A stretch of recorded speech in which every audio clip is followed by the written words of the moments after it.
Church. We want to welcome you to another session of our community conversations. And it's really a privilege that you can join on tonight with each and every single one of us.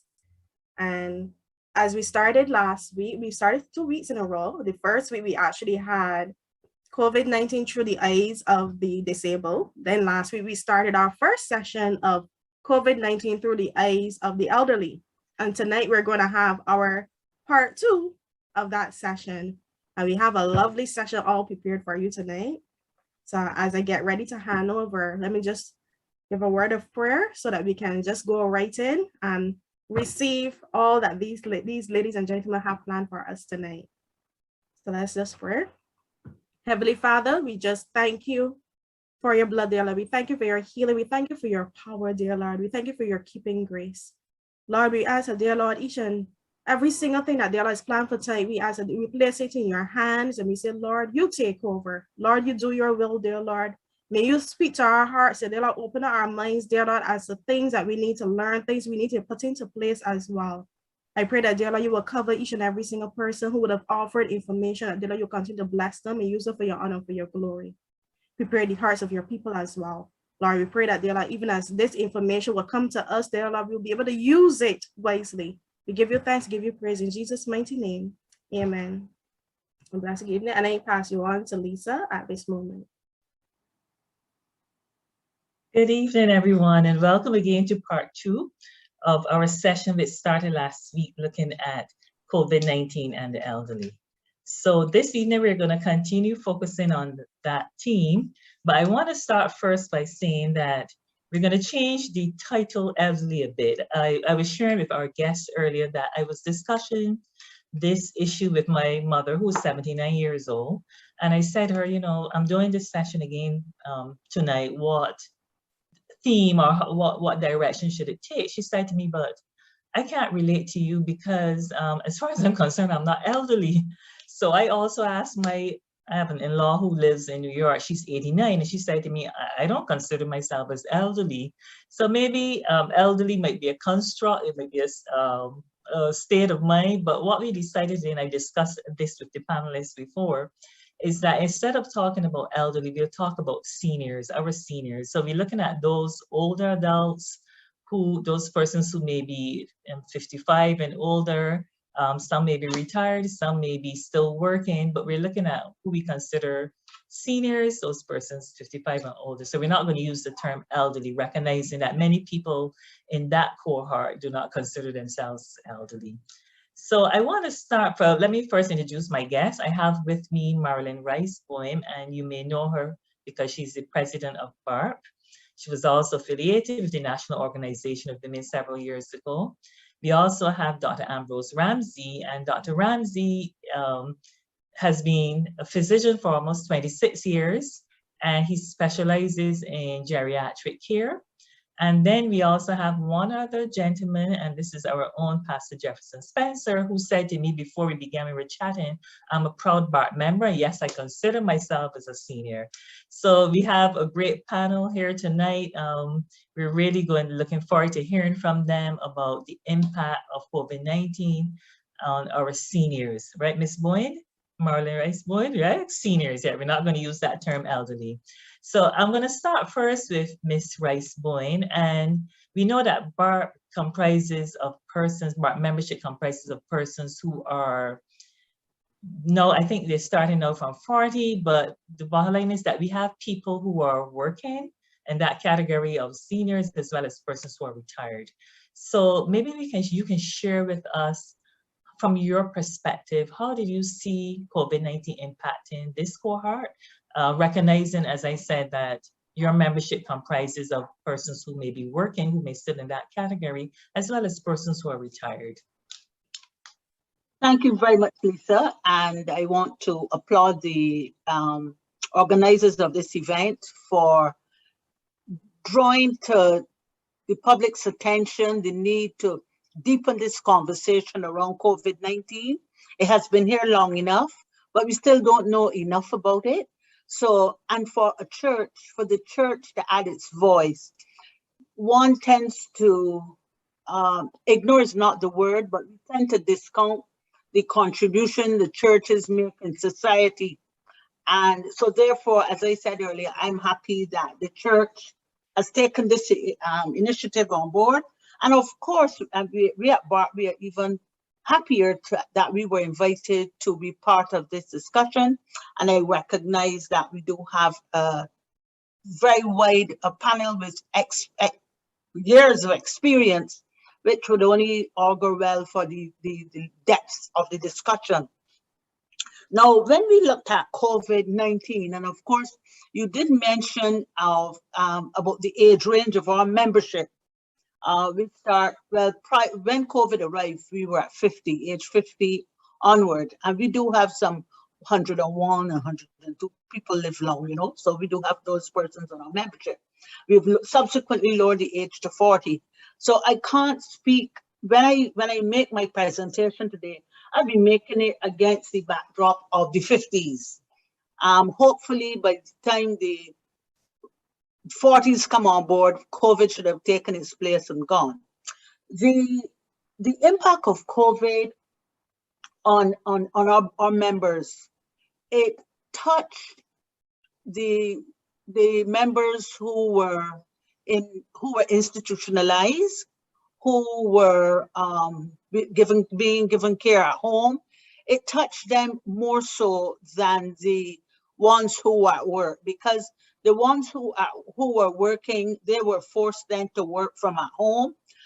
Regrettably, some of them lost their jobs, particularly those in the hotel sector and entertainment sector. But for our shut-ins, they felt a sense of abandonment. I could speak to it because we have at BART a committee called our Elder Affairs Committee. And that committee, they have been in operation for over 10 years. And the major responsibility of that committee is that they go into homes and hospitals and have different activities with the members to keep their brains, to assist with mental stimulation. And when these programs had to be curtailed, they experienced severe withdrawal symptoms because they're worried about their friends. They didn't refer to them as patients because they knew their birthdays, they knew how many children they have. They were friends. They had a very deep relationship, and around birthdays, they would celebrate with them and all of that. So the mere fact that that program had to be disbanded, it's still, you know, we still can't go back into the institutions as yet. They knew that their friends missed them, and they too missed their friends. And what bothered them most of all was wondering if they made it through. Particularly when you heard people in the earlier days, when you heard people were dying quite a bit. But COVID-19, when it came to our shores as an unwelcome guest, it brought with it fear of death, particularly to the vulnerable in our society, our seniors. COVID-19 has also robbed us of a huge chunk of our knowledge bank, because you do recognize that whenever they share the statistics, you recognize that our seniors are dying and at a rapid rate. So it has robbed us of our knowledge bank. It has wrecked the family unit, because the great aunt, the granny, some mums as well, but a lot of the rocks, that power, that position of power, support, and knowledge, that they have all left us. And they, of course, they didn't even see it coming. So it has really, you know, it has really been I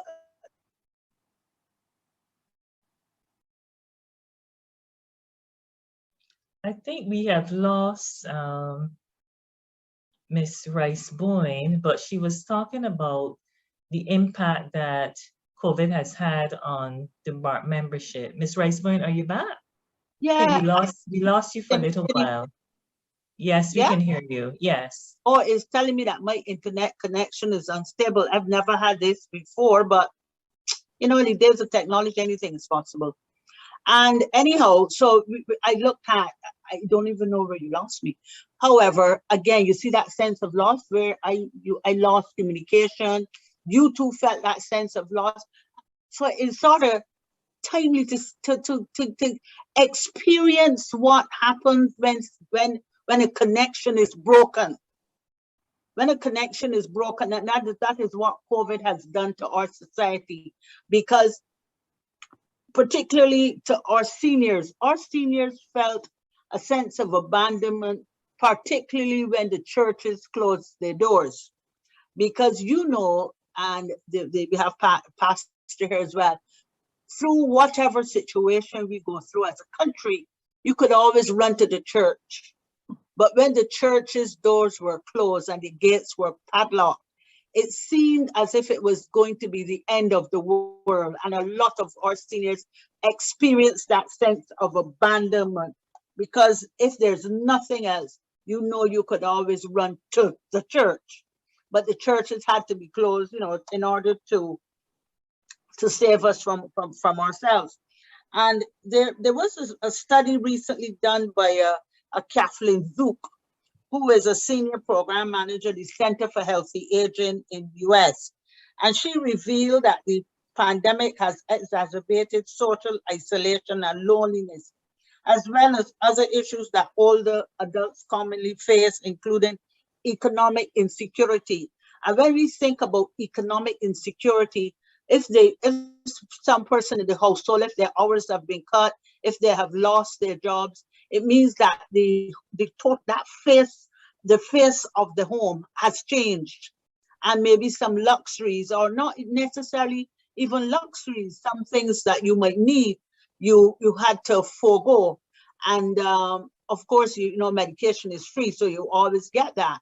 But once the economic picture changes, your whole lifestyle, everything changes. And again, we are thinking of in the case of a lockdown.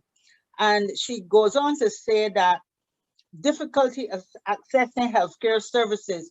Well, in the lockdown period, we would have experienced that. Dr. Ramsey, I guess you'll address that later, but in the lockdown where persons couldn't go out, they would have experienced that. But subsequently, we've been able to come out and get our medical attention and all of that. But COVID-19 has really rocked the world of the seniors, and the impact has been felt more so in as I said earlier, in cases where those persons who are shut-ins, the persons who receive the occasional visit or the daily visit from family members, and more so than the working side of our membership, because the working side of our membership, it was just a case of their activities being curtailed. They too recognized and they understood that they could not go out as before, but they didn't feel that sense of abandonment. And then, of course, before I come, take a break to come back later, the other thing that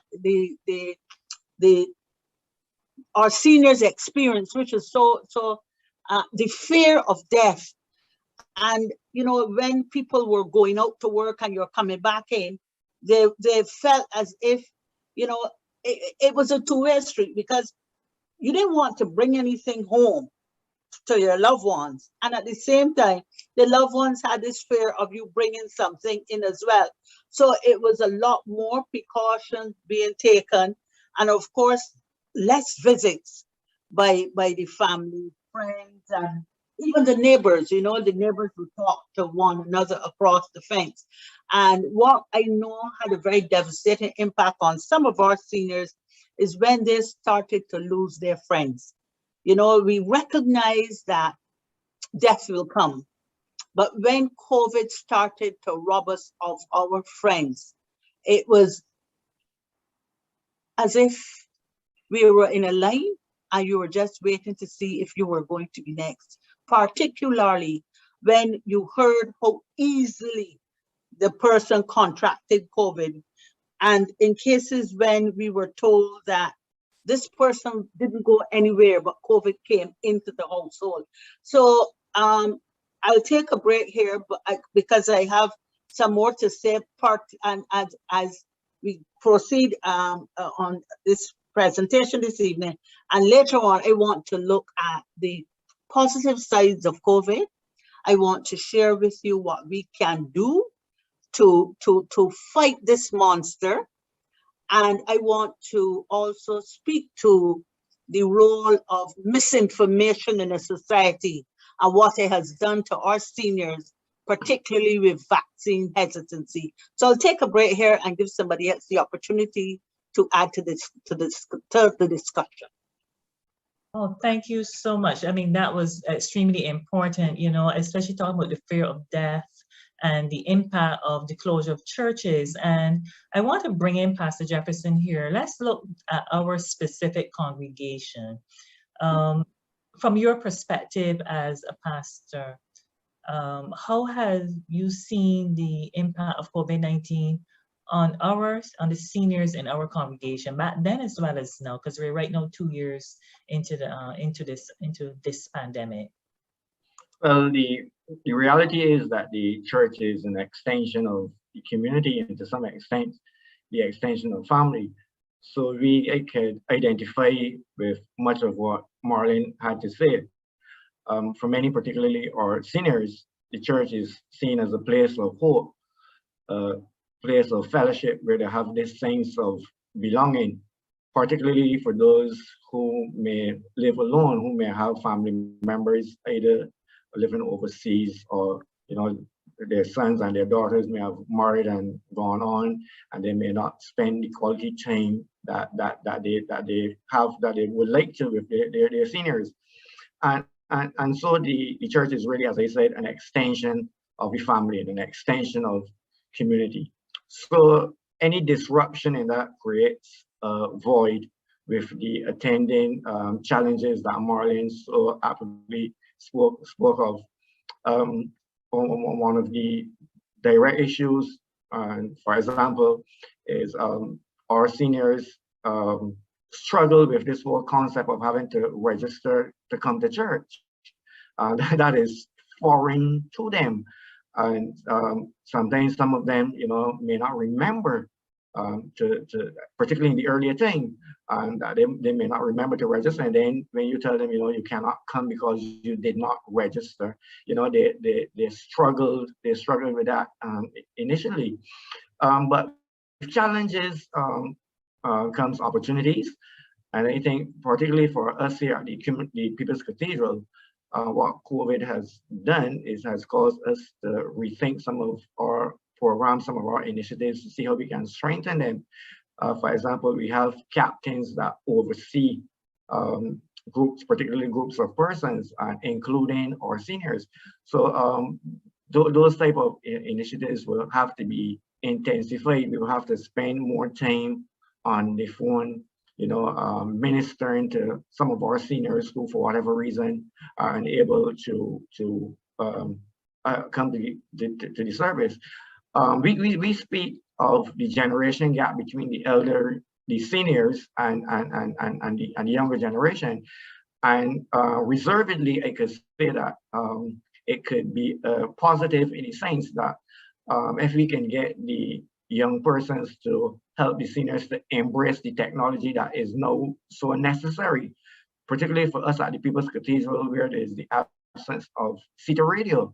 And many of our seniors depended upon CETA radio, not only for service on Sundays, but through the week as an extension of church for enlightenment, for encouragement, for strengthening, as I said, that sense of belonging. But if we could get the young people now then to come and spend more quality time with their grannies and their aunts and uncles and so on, to help them to embrace the whole concept of the use of technology. I think this is the type of environment that we need to get back to, where it is not a case where the young ones are shut up in their rooms on their devices and the seniors are outside listening to the radio. we can spend now more quality time as family, and I think these are some of the opportunities that presents themselves. We still have the pastors being able to go and minister to some extent in terms of taking out food packages on a monthly basis. It affords us the opportunity to spend some time, to at a distance, to speak to them and to see how they're doing, and to hear their concerns, and to pray with them, and so on. We have been very hesitant and reluctant in terms of the whole aspect of communion and the emblems, and so we encourage them to to have their own emblems, their bread and their juice at home, and we basically do the follow-up. So I think, yes, there are some challenges, but it has afforded the church the opportunity to be creative, to be innovative, and I think the church needs to be in the forefront of stemming some of the fallout from the COVID-19 initiatives such as these, programs to speak to things such as depression and anxiety and so on. So we have to adopt a more holistic approach, not primarily just looking at the spiritual, but looking at all aspects of human development. So because this is a real practical issues that we're encountering. So I will come back later on and speak of some of the things that I think that church could get involved in going forward. Okay. So thank you very much again for giving that perspective from our church's point of view. So Dr. Ramsey, I know you've been quiet. You've spoken a bit about how the seniors, have to get my terms correct, the seniors have been impacted, socially, that whole idea about fear of death. And maybe from your perspective as a physician working primarily with geriatric patients, with seniors, can you give us some perspective from a health point of view? So I'm interested in finding out how has COVID impacted when elderly people, should I say, when seniors come to you with certain symptoms. Are their symptoms different from, for example, does COVID-19 manifest itself differently with seniors compared to younger people? How are they coping from a health perspective? So I'll turn it over to you just to hear your perspective. Okay, thank you, Lisa, Pastor Jefferson, and the People's Cathedral community for inviting me to share with you this afternoon. It is indeed a pleasure to, join and, try to help in coping with the challenges that, the seniors, which is the word that's often, you're not going to use the word seniors, right? So can I use older persons? Yes, you can use older persons. Okay. I'm trying to be, yes, older. Yes. Yeah, I like older adults. Yes, older older adults. person. Okay. Yes, yes. All right. So what I would like to do is share a presentation with you, and then I think it's very important that your audience asks questions, because I'm going to put things from a certain perspective, but every individual out there will have maybe a slightly different view of what I would have said, or they may have questions, within themselves as it relates to what is being done and why things are being done the way they're being done, and also why things are the way they are. So please feel free to ask questions at the end. So what I'm going to do now is share my screen. I have a brief presentation for you.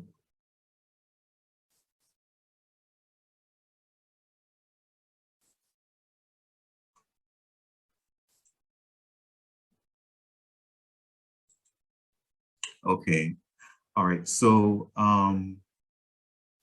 so the presentation is on COVID-19 and the older person. And as I said, let's get started. I'll first look at these 4 main headings. What is COVID-19? Why are older people more vulnerable? What happens when an older person gets COVID? And then I'm going to open for questions, which can come from the community or from the panel. So a brief background about COVID. COVID-19 started in China, Wuhan, China, just over 2 years ago. And it was declared a pandemic in March of 2020, not 2019. Okay. Why are older persons more vulnerable for COVID? And there are a number of changes that happen to the body as people get older.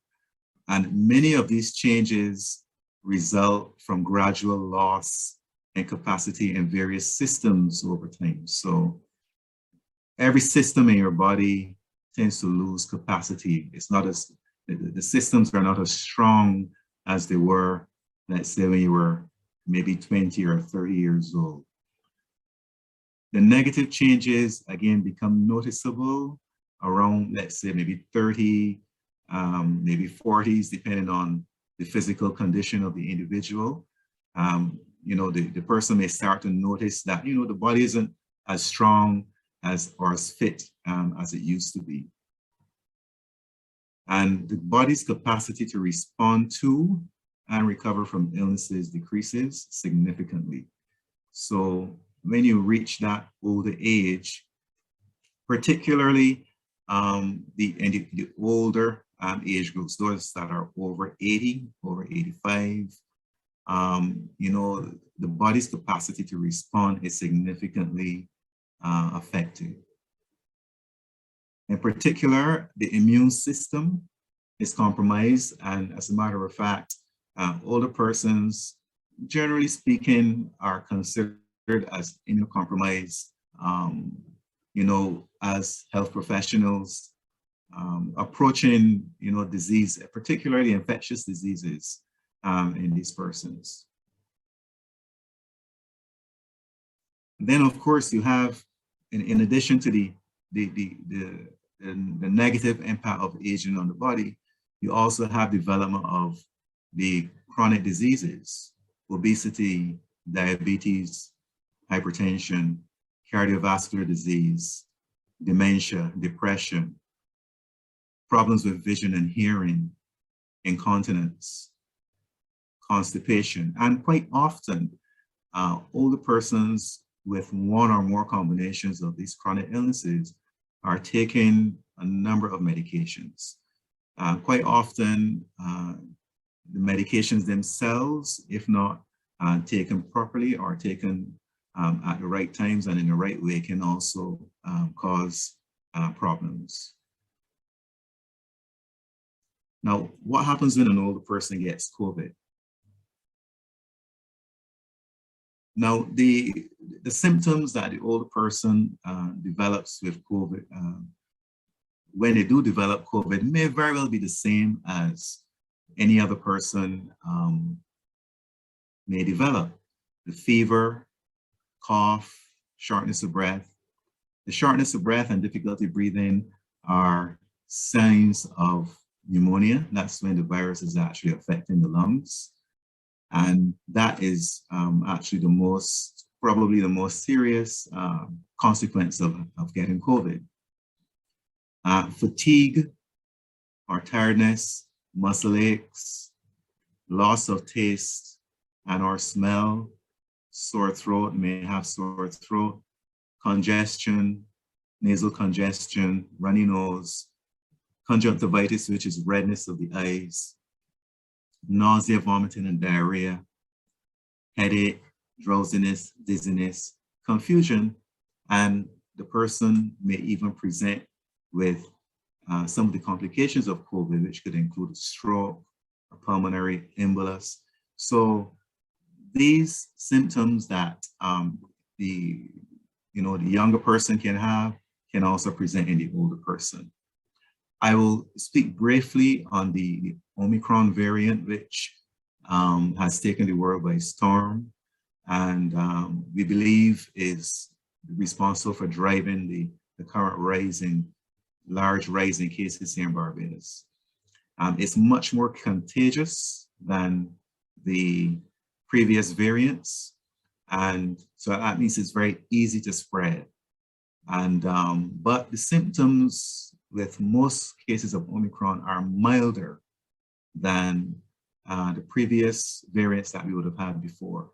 So mainly upper respiratory symptoms, the nasal stuffiness, the headache, and but the difficulty breathing and shortness of breath does not occur as often as in the other types of other variants of COVID. So there's less pneumonia, and as a result, even though we're having many more cases around the world and also in Barbados, the hospitalization rates or the number of persons who are requiring intensive medical care is not increased. So that's a good thing. Now, specifically now to the older person with COVID-19 symptoms, they may simply present with confusion, which is a change in the normal level of mental interaction. So the person may be simply drowsy or not as interactive as they had been the day before. And so even in the case of pneumonia, not only with COVID-19, but an older person who develops pneumonia, or a significant amount of older persons who develop pneumonia may not have fever, may not have cough or shortness of breath. They may just present with lethargy, confusion, lethargy. And if the suspicion isn't high enough, by the time that person seeks medical care, it may be too late. And maybe this is one of the factors that could be contributing to older persons presenting to the emergency department with, COVID that is, too far along to really make a difference. Right now, the majority of people who get COVID do recover, and these statistics would have been related around the time of the Delta variant. 2 to 5% of persons all together who contract COVID will die. So that's a relatively small proportion, small but significant, because nobody wants to lose a loved one. But relatively speaking, the mortality rate is relatively low. The death rates, however, are higher, among older persons for reasons that I would have mentioned earlier. And hence, one needs to be really vigilant in identifying changes early and seeking healthcare or advice early. Right, the psychological impact of COVID-19 would have been touched on by Ms. Rice-Bowen, and depression is also a complication of having had COVID, and even people who are going through the illness, suffer these mental issues. And I know you would have had this addressed last Sunday. Also, the person with dementia can have worsening of the symptoms of dementia. And of course, social isolation, as mentioned earlier as well by Marilyn.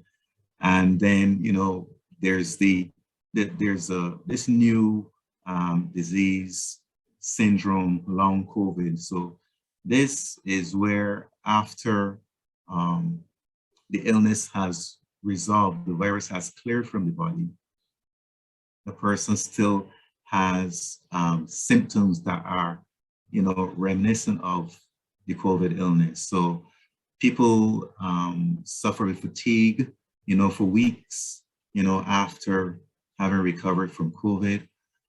They may have a persistent cough and shortness of breath, again, after COVID, without any, active pneumonia going on. You would have heard talk of brain fog, which, some persons complain about. And this basically refers to, deficits in cognition. So the thinking, the ability of the individual to think clearly and to think quickly is impaired. People develop mood and anxiety disorders. People develop psychosis during the COVID illness. And of course, you can also have linked to the mood disorders and psychosis, suicidal behavior. Now, we're going to look briefly at COVID here in Barbados. The statistics that you would hear every day. We are, still in a obvious stage of community spread of the variant of COVID in general. Omicron variant, we believe, is driving the large increase in numbers that we're seeing over the last week or two. And, you wonder what's coming next, that the fear that there could be something worse coming, it adds to the uncertainty around the world as it relates to when or can we ever get back to, normal and what we used to do before. And hence, it's been recognized that we have to prepare and, learn and start living, with the virus. We have to adapt our lifestyles, and we have to use whatever, ammunition we have available to help to get back to normal. So this you see probably every night on the news or hear every night on the news. This is the statistics for January 22nd. And so you can see, if you look at the new cases, there were 626 new cases yesterday. And the number of persons in the isolation facilities is 122. The number of persons in home isolation, 7,073. So that, supports the experience in other countries that even though we are having a much larger number of cases, the number of persons requiring, specialized care is not increasing at the same rate. So the dashboard also lists, as you would know, the total number of deaths that we would have had over the period, and also the number of vaccinations, the vaccination status. And I mean, we're moving slowly, but in the right direction. And as you can see, that we have just over 64% of the eligible population in Barbados who can be vaccinated. So that is a good move, not where we would want to be, but it's a move in the right direction. Right, so this slide, next slide, is from the 21st of January. And again, it reflects now the number of persons in, if you look at the first column, which says primary isolation, right? Those are the sickest persons. And you can see a total of 20, okay? And then the next level of persons who are also pretty ill, but is 55. And so those numbers compared to the total number of persons that are currently, positive with the virus is significant. It is really not very high. Now, how do you protect yourself from the virus? And I mean, you all know this, so I'm not going to spend too much time on it. The physical distancing, 6 feet is ideal, better than 3. Wear a face mask at all times, and that mask should cover the nose and the mouth. Hand hygiene, soap and water, or convenient, easy to travel with alcohol-based hand sanitizer. Get vaccinated, unless otherwise advised by your doctor. But most persons can be vaccinated. And of course, follow the government protocols and as they change. Now, a little bit more about face masks, because this has been quite topical recently. And there are the different types of face masks. Generally speaking, you have the disposable medical masks, and these would include the surgical masks, those mostly blue now, various colors masks that rectangular in shape, that that you can fit across. You can attach to your ears to cover your nose and mouth.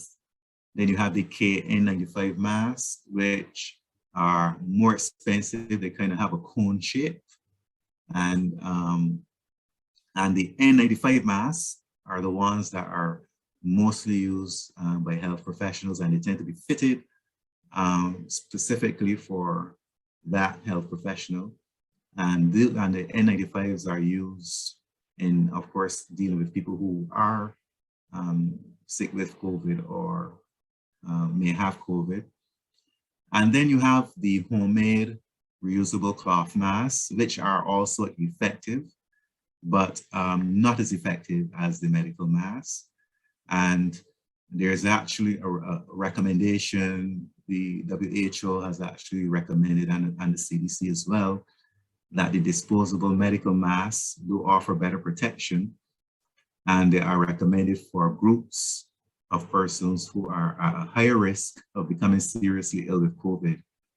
And that group, those groups would include persons with chronic disease, cardiovascular disease, cancer, obesity, immunocompromised persons, and people with diabetes. And not an exhaustive list, but those would be the main ones that it would be recommended that they should use. They get better protection from the medical masks. And in which case I would recommend the surgical mask or the KN95 mask. Then vaccination is your next, shield to help protect you from, getting, or if you do get the virus, reducing the severity of the infection and also reducing the risk of death. So vaccines have worked, and they continue to help in reducing the impact of the disease on the body. I would have underlined the 4 vaccines that are available in Barbados, but of course there are another 5 that have been approved by the World Health Organization for use in vaccination against COVID. The medical and public health interventions, general public health interventions, are also important. This is where you would quarantine persons who have been exposed. I'm sorry, let me start again. You have the public health interventions would include quarantine and isolation. And the difference between the two is that quarantine applies to persons who have been exposed but have not yet been identified as infected. And isolation refers to persons who are infected. And in both cases, quarantine and isolation, they may be at home or at a government facility, depending on the situation. Right, treatment is, for the illness, is mainly supportive. So what is done is that the person's symptoms are supported, because viruses, it's a virus infection. And in most cases, in treating viruses, we support the person's body while the body fights, the virus. So in severe cases where the oxygen levels in the body are low, then oxygen therapy is given. And in that situation, steroids are also used, because they've been shown to help the person to survive, help the survival from the illness. And then, of course, you have different types of ways of helping people to breathe who have difficulty breathing, which would include non-invasive ventilation and invasive ventilation. Invasive ventilation is where, people have the tube placed, through the mouth into the airway, and a machine breathes for them. Okay, so, what I will do here is maybe as it relates to caregiver issues, caregivers, especially looking after, let's say, an older person who has to be shielded now from the virus, given the protocols, etc. Of course, becoming a caregiver has the effect of adding duties, chores and duties to that individual, already existing chores and duties. So, the shopping, the bill payments, etc., attending clinic visits with the individuals to make sure that they stay safe, maybe driving them to the clinic instead of having them take the bus. When I say clinic means whether it's a public clinic or a private clinic. These add, to the caregiver stresses that have been associated with the pandemic. And of course, stress not managed properly can result in burnout. Right. As it relates to protecting those who are shut in,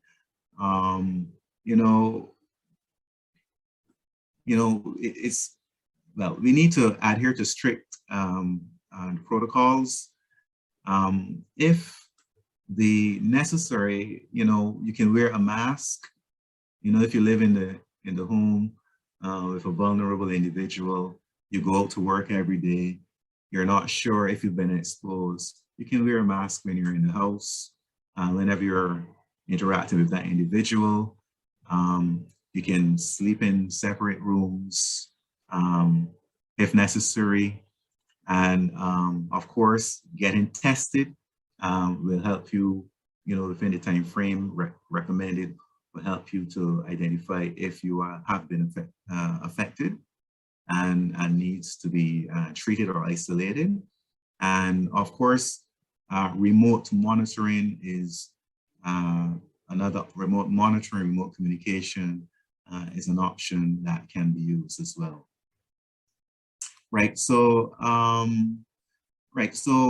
many of these have been touched on by Marilyn: loneliness, social isolation, reduced attendance at church, depression, neglect of chronic illnesses due to the reduction of the ability to attend clinic visits, especially early in the pandemic.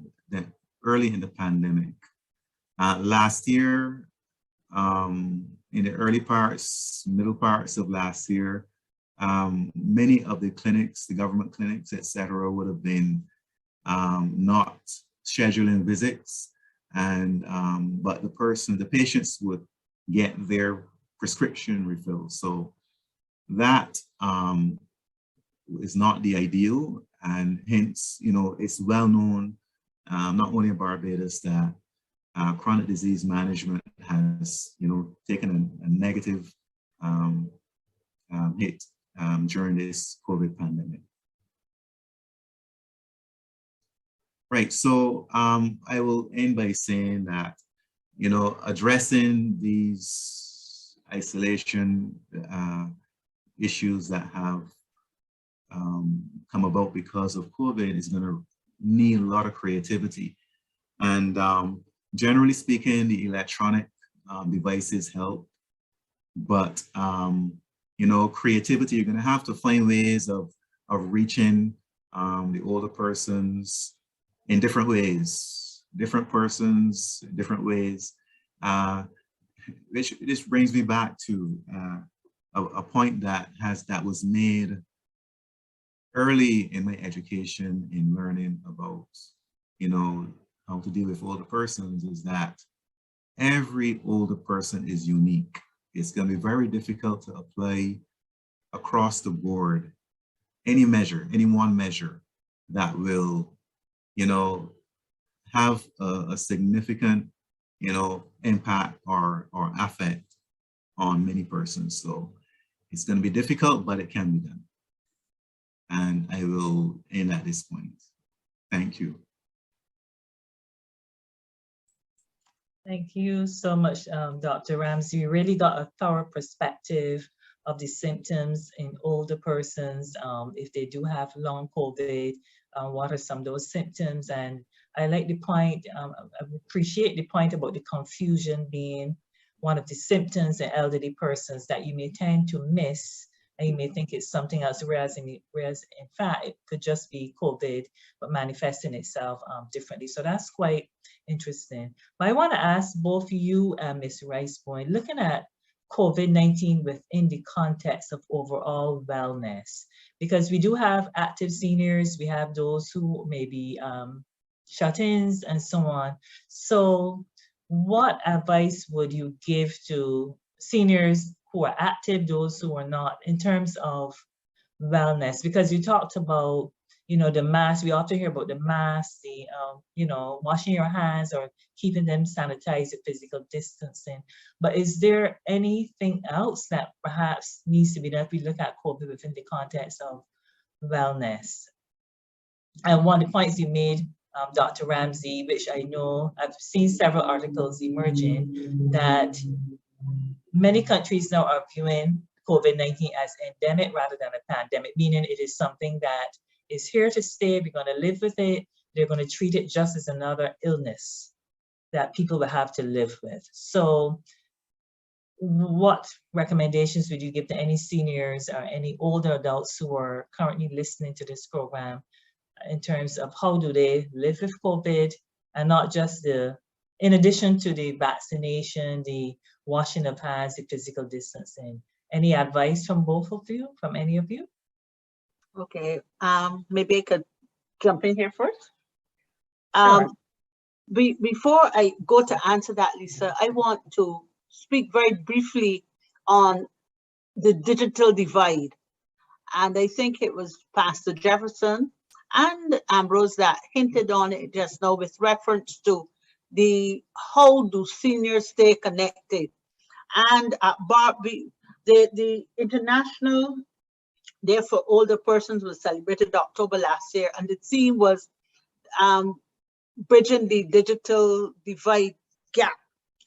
And what we have done at BART is that we have held 2 or 3 Zoom workshops, and we'll have some again this year as well. So we need to share with you when we're going to host those workshops, because it gives our seniors were so initially, there was this fear and they don't want to press this, they don't want to get cut off. But once they got into the hook of it, man, they were so excited, and now they're communicating with each other via Zoom. So what we need to do is to bridge the digital divide by presenting Zoom workshops on how to use Zoom. And once they get comfortable enough, not only will they attend church via Zoom, but equally as important, they'll stay in connection with their families and each other. So they will use less of the telephone and more Zoom. And so we want to encourage them to use Zoom with a view to getting to a place where they'll get accustomed to paying their bills, because we must embrace technology. Technology is here to stay. So we need to embrace technology. And at BART, we use every opportunity to prepare our seniors for the world of technology. So as I said earlier, when next we host a Zoom workshop, I'll ensure that we contact the church so the church can send, you can encourage your members to come and join via Zoom so they can be more enlightened. As it relates to wellness, I think Dr. Ambrose is sufficiently licensed to address that, but I'll speak to it from the perspective of a senior. And we need to continue our physical activity. And if it is walking, if it is going into the gym, because the gyms do have schedules and you have to adhere to the schedules. And gardening, we need to keep our exercise routine up. And, some people fear going outside, or I think some of the fear might be disappearing, but what's important is to keep that body moving. That's important, to keep that body moving. So if it's walking you want to do, go and take your walks. What I do when I walk, and I walk alone, but if somebody's approaching me, I mask up and keep going. If it's swimming you like to do, there's some persons, I know I have some members of BARP who are in their 80s and they swim every morning. Whatever exercise you enjoy, because it has to be something you enjoy as well. Huh? It's not like a prescription where you just take the medicine, like something like what people say, but please, don't taste good, but it works. But it has to be something that you enjoy so that you could keep that, for lack of a better expression, that youthful look, keep that glow, and keep you sharp mentally as well. Because Doc, I know you could probably speak to that, but if you feel good, and if you look good and you feel good, you will be all right. But as you start to feel downtrodden and nothing is working and this and that, you go into a state of depression. I think you listed depression just now as one of the items when you were speaking about COVID, but I'll stop here and allow Doc to broaden the subject of wellness. Yes, thank you, Marlene. You did very well, actually, and you did mention a lot of things that I that I also recommend. I encourage, older persons to continue to get out there and exercise, but of course, be mindful of the protocols. You can still walk. Outdoors. The outdoors is, being in the outdoors significantly reduces the risk of transmission. So if you're out in the outdoors walking, you maintain your distance. I do see people walking and they're not maintaining their distance, so there's some risk there. It's safe. Swimming, again, very good form of exercise. Now, also this is where the church, spirituality is very important to most older persons in Barbados, and so that's where you need to, I think, use your creativity in reaching out to them, and helping to keep them involved with church activities, prayers. If whether you do it by, of course, if you're going to do it by Zoom or use of the technology, many of them will need assistance by, someone will need to assist them in getting it right. My mother is elderly. Fortunately, my sister lives with her, so she's been able to assist her in attending her church meetings, which come via Zoom, some of which come via Zoom. And it's not the same, but she's okay with that. All right. So yes, the establishing the captains to make sure you don't leave anyone out, when you reach out to the groups, is a good thing. Even if a phone call is still good, Marlene, a phone call is a lot easier to use than, and it may be, still quite familiar and easy with using the telephone. So if you can't get it done via Zoom, where you can actually see and interact with the individual, the telephone, can be, very effective as well.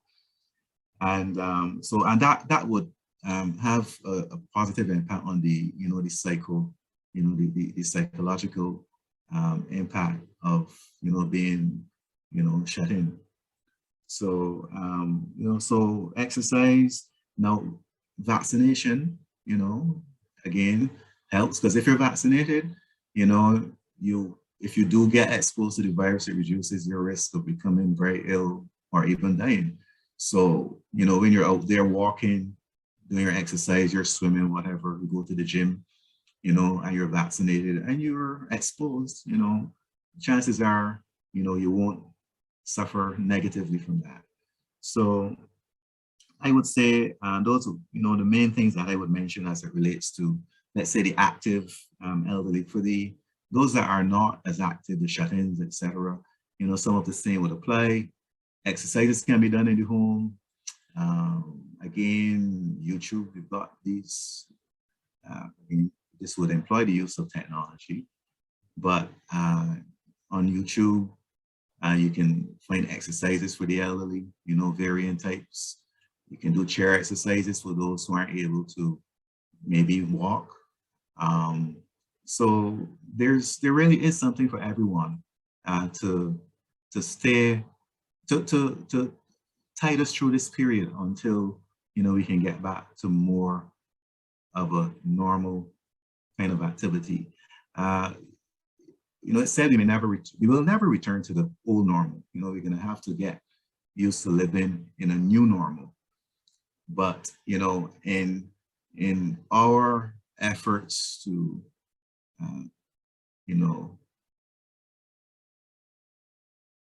let's see, adjust to this new normal, we're going to have to be flexible.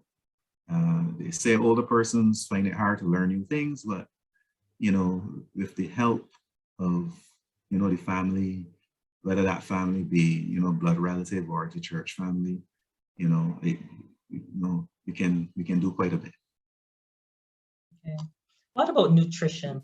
Because I found in the early part of the pandemic in 2020, before we had vaccination, we were focusing a lot on building our immunity through exercise, through eating. Is there still a role for that? Because you don't hear much about that anymore.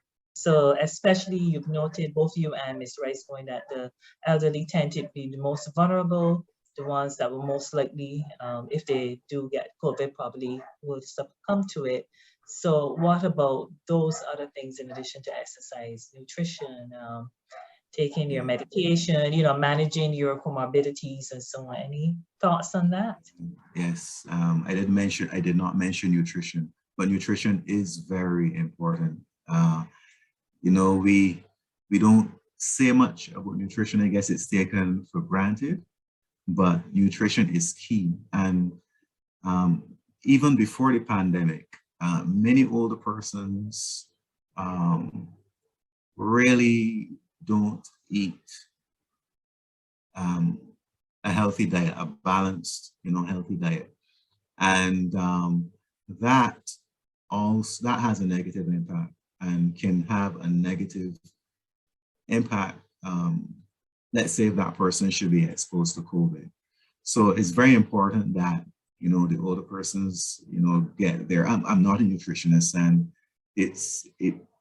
I probably won't, put this in a very simple, digestible manner, but, protein is important, and protein doesn't have to be meat. I know quite a lot of older persons seem to go off the taste for meat as they get older, but you can get protein from peas and beans, so there are other sources of protein that can be used if meat is not preferred. And when I say meat, I mean the various types, including fish. So, and it's important that, someone, if it's not recognized that this person is not really having nutritious meals, that will have a negative impact on the immune system. Okay, which of course will have a negative impact on the body's response to COVID infection. So water intake is very important. Hydration is important in maintaining, cell function, kidney function, brain function. The body is more than 70% water. So if you become dehydrated, that alone, becoming dehydrated alone can cause anyone, including older people, to become drowsy and lethargic. I've seen cases where someone is dehydrated and they may have a fever, a low-grade fever, very low, and maybe say a temperature of 37. And there's nothing else wrong, it's just that they're dehydrated. So nutrition is very important, Lisa, and it's something that is often neglected and in the older community. So thank you. So we've heard if you're an older person, you're listening, remember, if you're going to protect yourselves from COVID-19, exercise is important, nutrition is important in terms of building your immunity, as well as following the other protocols, which would be the hand sanitizing, wearing your mask correctly, and so on. So we're looking at preventing COVID-19 in a holistic context rather than just from a narrow context. I want to go back to Ms. Rice's point. Marlene, you had said earlier that there were two issues you wanted to talk about, the positive impact of COVID-19, and there was one other issue. Would you like the opportunity now to speak on those issues? And then I have a question in the chat that I want to raise to all three of the panelists, but I'll listen to you first, Marlene. I'll allow you to make your point. Okay, thank you. Thank you very much. I will be brief. Some of the positives of COVID is that COVID reshaped the world, and it accelerated the use of technology, because whereas we recognize we all had the laptops, the iPads, the phones and everything, but we never used them to the fullest extent. We are now more tech savvy today than we were prior to 2020. It also defined new rules of communication, and it highlighted the importance of people and not material acquisitions, because when the pandemic hit, everybody, you were more afraid of losing loved ones as opposed to losing piece of furniture, a car, a house, or whatever. You recognize that people were important. And one of the things I want to touch very briefly on is that at BART, we conducted a survey among some of our members, and the survey revealed that 70% of our membership are fully vaccinated. And I would want to encourage the church to have a survey among your members. And as a result of that survey, before I go on, as a result of that survey, we hosted 2 vaccination clinics at BART. And I want to encourage the church to host vaccination clinics at the church, because you are more in touch with your membership. You know the members that are not vaccinated, and persons who are not vaccinated might not necessarily, they might be a member of your church, might be a member of BART, but if they had to choose, they'd be more inclined to go to the church. You have that power of influence among your membership, and we need to use that influence to break the gap of vaccination hesitancy. So I want to encourage you to host vaccination clinics, and like this session that you've held it last week and this week. This too is an important source of knowledge for your membership. And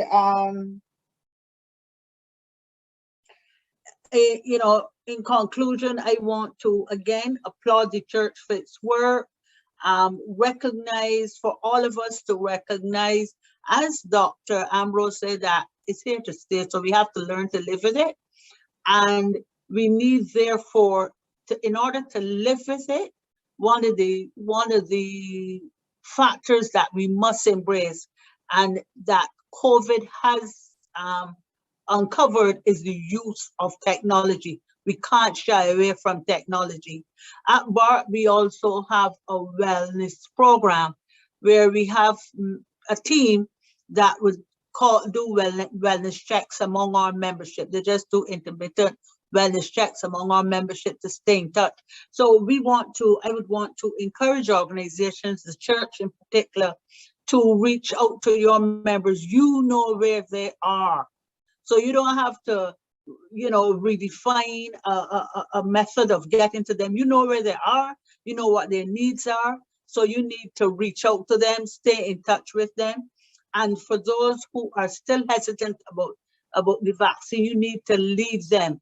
They will follow you more so than they will follow another organization, because in this whole COVID-19 scenario that this umbrella that we are living under right now, we want to save lives. We want to strengthen communities. And in order to save lives and strengthen communities, we must inform our members and our communities at large. So through that method of communication, we could save more lives, strengthen communities, strengthen the family unit, and look COVID in the face, because we'll be more prepared to live with it. Thank you so much. And what you actually said really fits into the theme of our church, which is beyond membership, building stronger communities.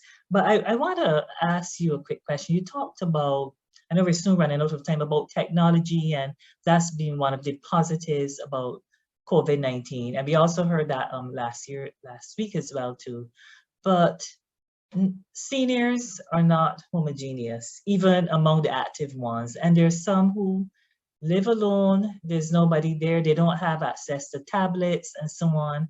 And I think as we were speaking, I don't know if we were talking about a certain cohort of seniors, those who have access to the technology. But what about those who don't, those who live alone, who depend on the church visits? How do we reach them? How do we engage them? How do we prevent them from having the issues associated with social isolation? And I want to also raise a question that came in the chat, where it was saying that, the culture today is really different from it was before. And is there value in perhaps polling our membership, and this could be our membership, our seniors at People's Cathedral, or our seniors? I know you said you did a survey, which is great, but is there value in doing more of that to really find out what are their needs, and then implement then the programs to suit what they have said that their needs are? Is there value in doing that? Is this more of what we should be doing, rather than assuming that all of our seniors are homogeneous, whereas in fact that they're not? And that's open to Pastor Jeff, to Dr. Ramsey, to you as well, Miss Rice Boy. Marilyn, yes, Marilyn. With the absence of, let me see, everybody here should be in the age group that remember Radio Fusion. But this is where radio comes in, because we do recognize that not everybody has access to even the telephone. And we need to see radio responding to the community. So this is maybe where the church, we do have a radio program, but maybe we need to see more radio programs addressing the needs of our seniors and reaching to them as well. And as I said, we don't have Radio Fusion again. And I was surprised when I heard Pastor Jefferson said that CETA radio isn't there again either. But radio would help us to fill that gap.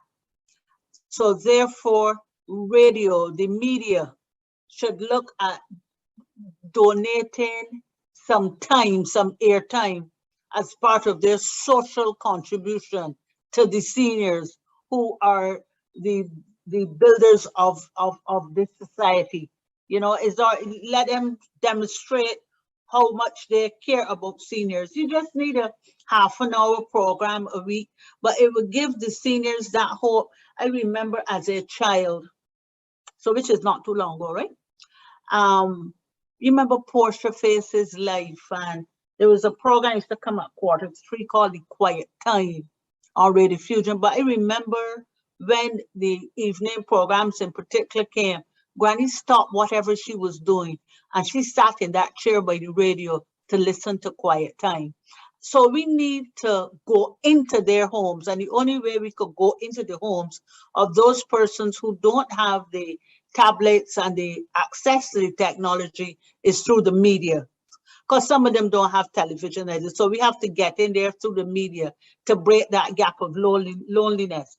With reference to the value of polling, yes, we need to, I would suggest you do have that, conduct a poll within the church, because there are times as planners, we sit and we plan, but sometimes we don't uncover all the needs because we are planning from our perspective and not digging deeper to find out what our members need. So there is so much value in a poll, and I highly recommend that you conduct a poll to uncover the needs that exist within the church. COVID might be one, but there might be another need for sessions, like we have sessions via Zoom for our members, and we did sessions on fair trading, consumer awareness, and this year we are going to be building out some more programs for our members. So you might find that there might be other needs that you might never have thought of, but those needs can be uncovered through the use of a poll. Lisa, Pastor Jeff? I embrace all of what Marlene said, but I still have some concern because we know that we are social beings and we love to hug and we love to kiss. One of the things that have impacted us is that sometimes it is not always possible for us to correctly assess what the needs of some of our shut-ins are over the phone. So sometimes it's beneficial for us to, pay a visit and to see, what are their personal hygiene, they want their hair combed, or or what are they doing around the home. So I think that we may need to form a kind of niche with the home helpers in terms of communicating with them and to let us know exactly what the needs of some of our shut-ins are, because our shut-in ministry has been impacted. Also, our hospital ministry has been impacted. Prior to COVID, at least one of our pastors or one of our elders was paid a weekly visit to the Queen Elizabeth Hospital to pray for those that are sick. We also have had 1 or 2 members in district hospitals, geriatric hospitals, occasionally the psychiatric hospital, and these are some of the things that has negatively impacted us. How can we get to minister to the sick? It may be difficult to have the technology available in the hospital and so on. So that physical presence is seriously being missed. We also have, on the other hand, the opportunity to attend to some of the counseling needs of those that were bereaved. We had a situation where it were both sides of the fence. Persons probably lost loved ones, seniors lost, a grandchild or son or daughter, and they were not able to say that final goodbye. Some of them went to her at some point and they never returned. In the earlier instance, we had a situation where some of them could not even attend the funeral services. At a point in time, they were restricted to 5 or 10 persons. So these are some of the real challenges that we have had to face. I know and I appreciate that we have to find creative and innovative ways of reaching out.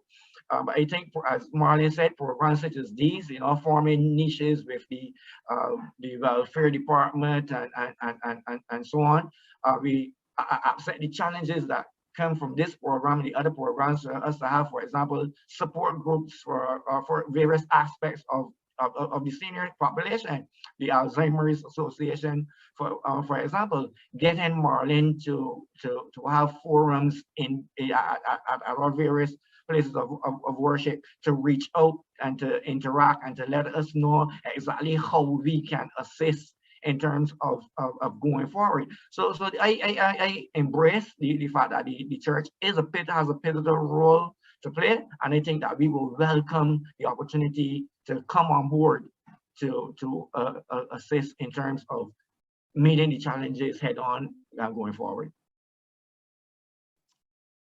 Thank you very much. Dr. Ramsey, do you want to weigh in on this, or has everything been said? Yeah, just a few brief. Yes, I agree with you, Lisa. You would have indicated that this is not a homogeneous group, and you do have to identify some specific needs if you really want to meet the needs of your congregation.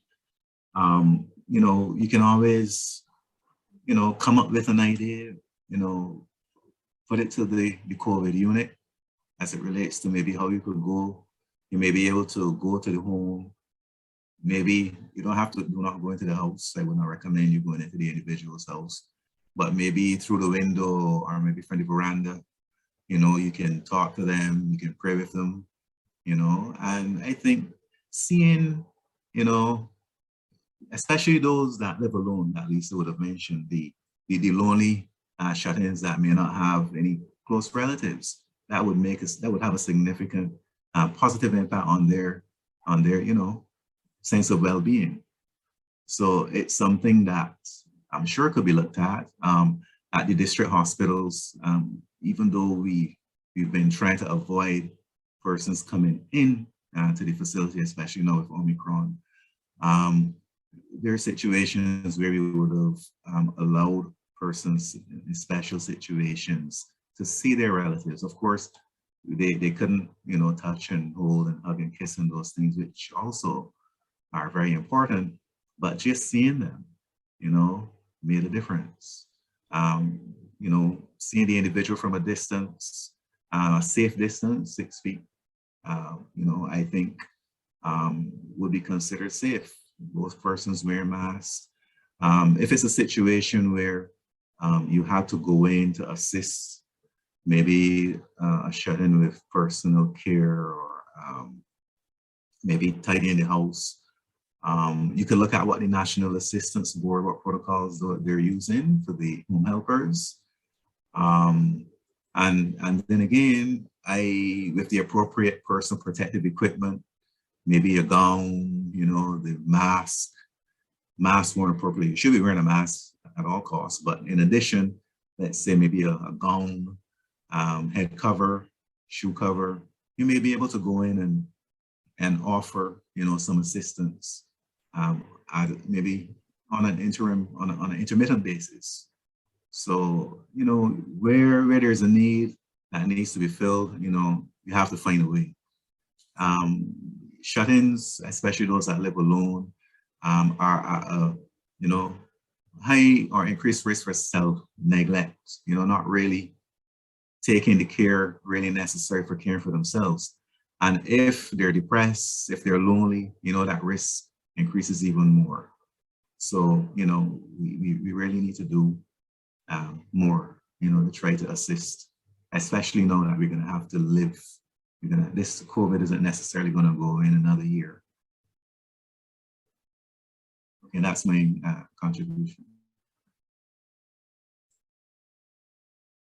Thank you so much. So we've had a very interesting evening. Again, I feel as though we've scratched the surface.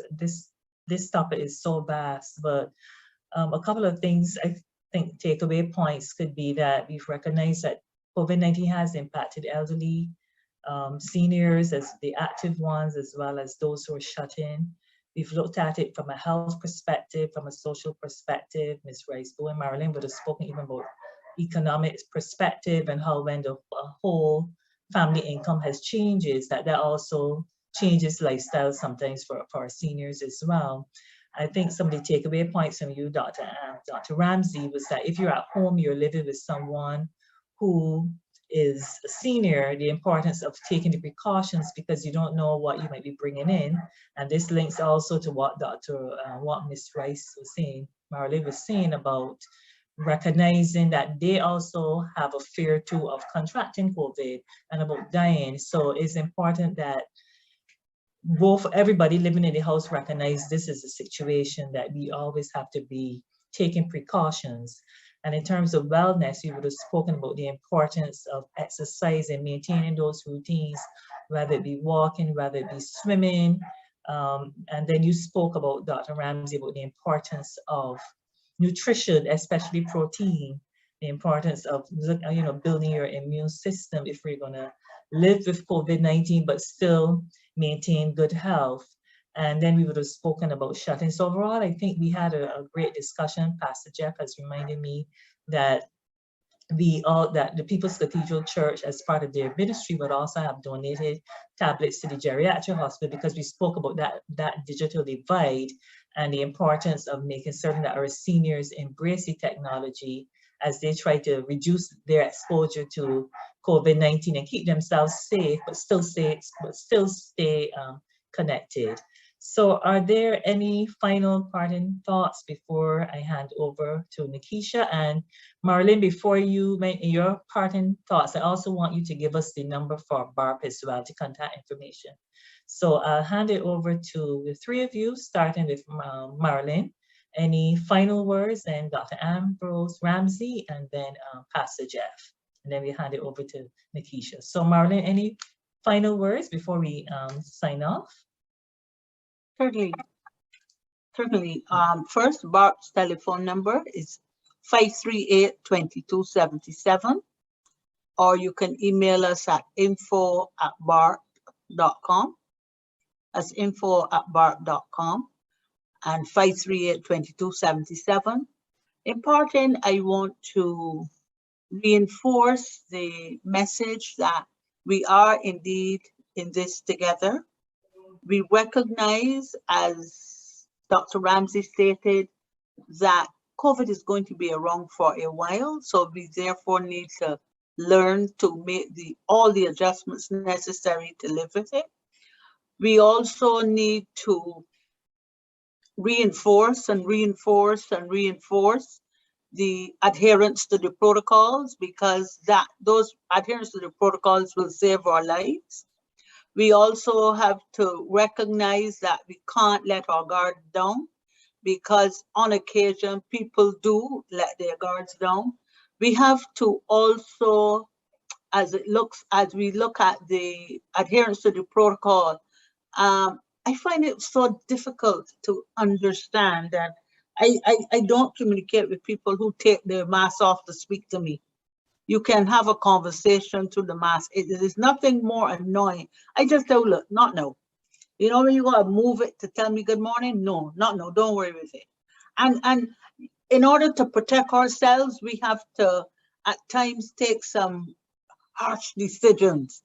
If somebody wants to have a conversation with you and their mask below the nose, that conversation could be via the telephone. That's really not an in-person conversation.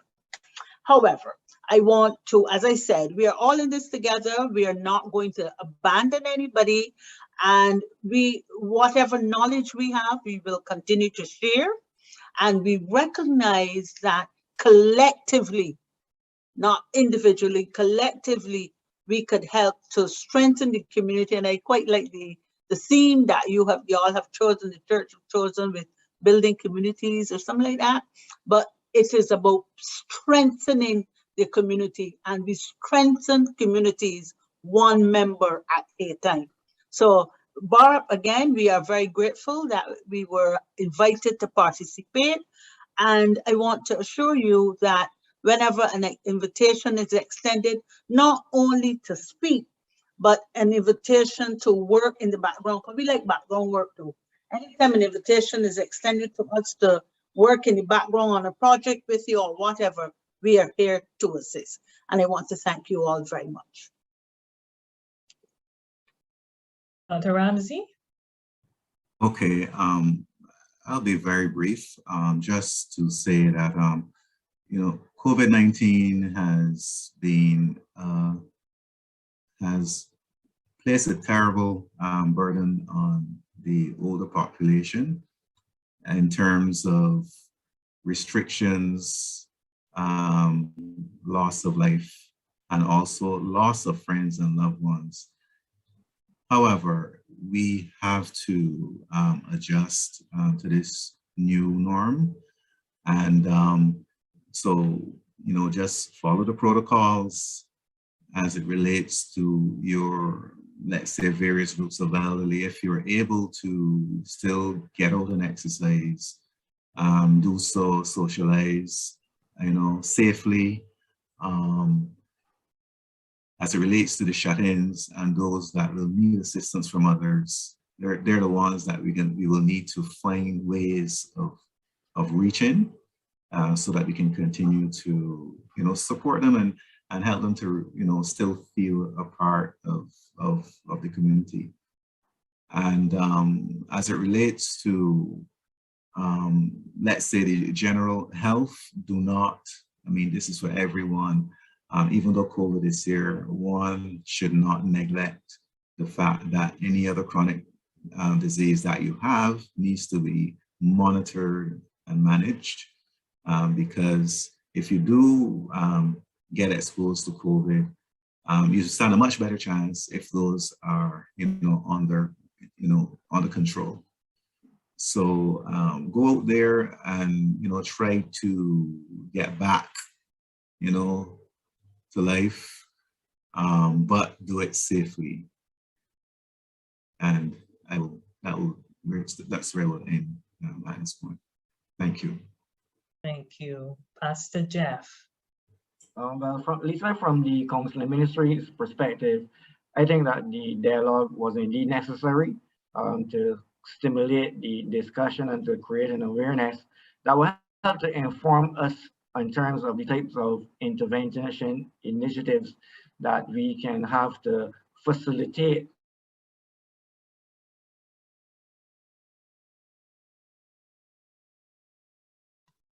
I think we've lost Pastor Jeff. I think we need to address.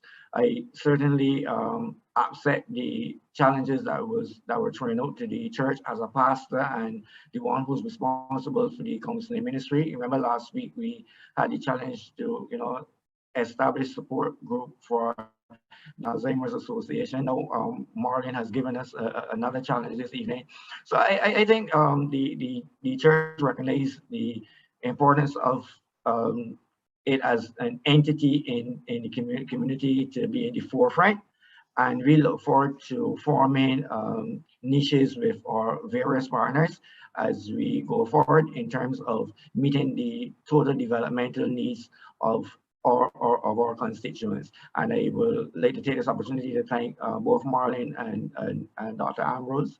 And we had Dr. Ermi Bell last week and Mrs. Britton. We had our senior pastor, Reverend Joel Calendar. On the weekend front, we had Nikisha and those from the differently able community. So these sessions have been very informative, and we are taking note, Lisa. We are taking note. So thank you. So like Pastor Jefferson, I also want to really thank the panelists for being here. This has really been extremely informative. I think to everyone who's been listening is very informative. And I want to turn it over now at this point to Nikisha. And I believe that it was a very informative session, and I really do appreciate each and every single person that came on board with the counseling ministry to make sure that this was very effective, that we were able to not only get information, but we were able to put things into practical use that we can go forward not only as a community out there, but as a community here at the People's Cathedral, as we continue for our theme, fostering community, so on. And just before we get ready to close, just one very important notice. So beginning this week, Wednesday, we will be starting our Dwell Conference for our second year here at People's Cathedral. And this time, the theme is actually There is More. And we open the conference on Wednesday with a panel discussion entitled The State of Affairs. And this will be moderated by our very own Lauren Merdeni and 3 other speakers from across the Caribbean, Reverend Dr. David Rowe from Barbados, Apostle Alicia Liverpool from St. Martin, and Pastor David Charles from Trinidad. Then on Thursday, we will have in our miracle service Reverend Dr. David Rowe, and he will be ministering under the theme Miracles Manifest in His Presence. On Friday night, we will have a special youth emphasis session entitled David's Chronicles, Your Life and Your Gift. And this will feature former Youth Synergy worship leaders. Then Saturday, it will be an intensive instructions workshop from 9 in the morning until 4 in the evening. We will be having various sessions for our worship leaders, musicians, creatives, etc. And it's completely free, but you must register, and you can source the link to register online by contacting Minister Russell. And for any more information on these sessions, you can contact the Worship Arts Department. Then we follow up on Sunday as we get ready to close. However, in the morning, we will have Laurie Medeni again, and he'll be bringing the word under the conference theme, There is More. And you really do not want to miss it.